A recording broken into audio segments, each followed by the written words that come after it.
ownership is very important. Why is ownership important here? Because it's what I feel is psychologically needed for success. I think that ownership gives you a thing that you can't do whether you're talking about a lease or a treaty. Ownership gives you things and elements that you can't get from just signing a document that you can have a better say. Partimos para a análise neste CNN Meio-Dia, hoje com a Helena Ferro Gouveia, comentadora CNN. Helena, muito boa tarde.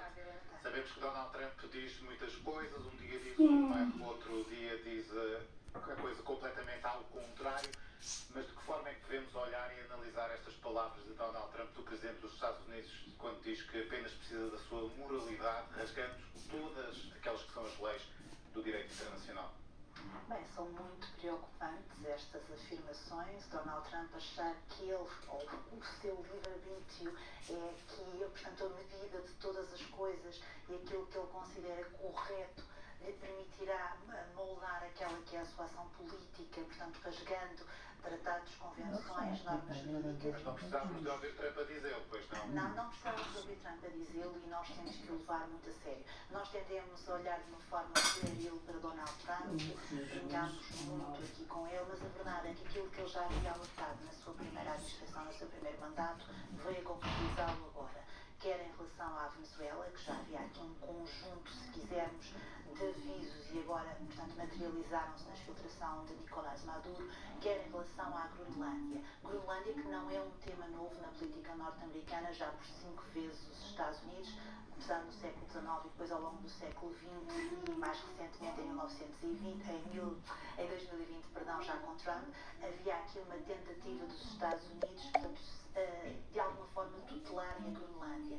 E tudo isto, e face a este conjunto de entrevistas que Donald Trump tem vindo a dar aos mídias americanos, nos levam a acreditar que estamos perante uma ameaça séria e que tem que ser de facto enfrentada pelos líderes europeus e tem que ser pensada de uma forma inteligente e estratégica a forma como irá ser dada a resposta, porque me parece, e nós ouvimos aqui nesta entrevista, que se pensava que a tutela dos Estados Unidos sobre a Groenlândia poderia eventualmente ter a forma de um tratado de associação, como tem Porto Rico, ou seja, numa primeira fase a Groenlândia tornar-se independente do reino da Dinamarca e posteriormente poderia, portanto, associar-se aos Estados Unidos, embora os groenlandeses não o queiram. Se por um lado querem a independência da Dinamarca e a maioria dos groenlandeses mostram as sondagens que quer, portanto, essa independência, também é verdade que a maioria deles não quer pertencer aos Estados Unidos. Nós já vamos falar com maior detalhe sobre a Groenlândia, Helena.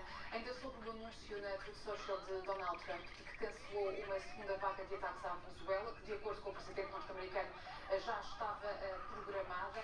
É prova de que de facto o regime venezuelano está a colaborar com a administração de Donald Trump e começamos a perceber porque é que a oposição venezuelana foi afastada desta equação.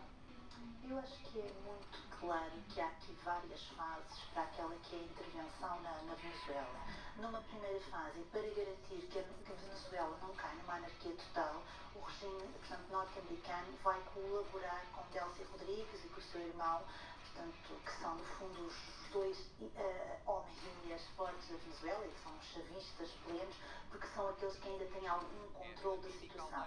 E conseguiram, de facto, levar esta libertação de presos políticos, que é aqui um sinal positivo. Conseguiram também que haja aqui algum diálogo que já havia, portanto, sido iniciado anteriormente entre a administração norte-americana e a Venezuela. Mas parece-me que esta afirmação de Donald Trump também se prende portanto, com o Senado, porque o Senado tem aqui uma votação, portanto, vai ter lugar na próxima semana, onde uma resolução que vai limitar o dever presidencial, o War Powers Act, no sentido de não poder voltar a intervir militarmente, portanto, na Venezuela, sem a aprovação do Congresso. E o que é interessante, portanto, nesta votação do Senado, e portanto, na resolução que será decidida e que será discutida na próxima semana, é que houve 5 senadores republicanos, ou seja, do partido do próprio presidente, que votaram ao lado dos democratas. E há aqui alguma rebelião, ou se quisermos, há aqui alguma insatisfação da parte do próprio partido de Donald Trump em relação à forma como ele está a conduzir a política externa norte-americana e, nomeadamente, portanto, a ação, portanto, na Venezuela. E isto poderá ter levado Donald Trump a fazer as afirmações que fez. Donald Trump e também o vice-presidente, se voltarmos as nossas atenções agora sim para a Groenlândia, Helena, também muito direcionados aos europeus. Porquê? É muito claro, quando nós olhamos para a Groenlândia, nós temos que perceber que a Groenlândia tem aqui um interesse triplo para os Estados Unidos.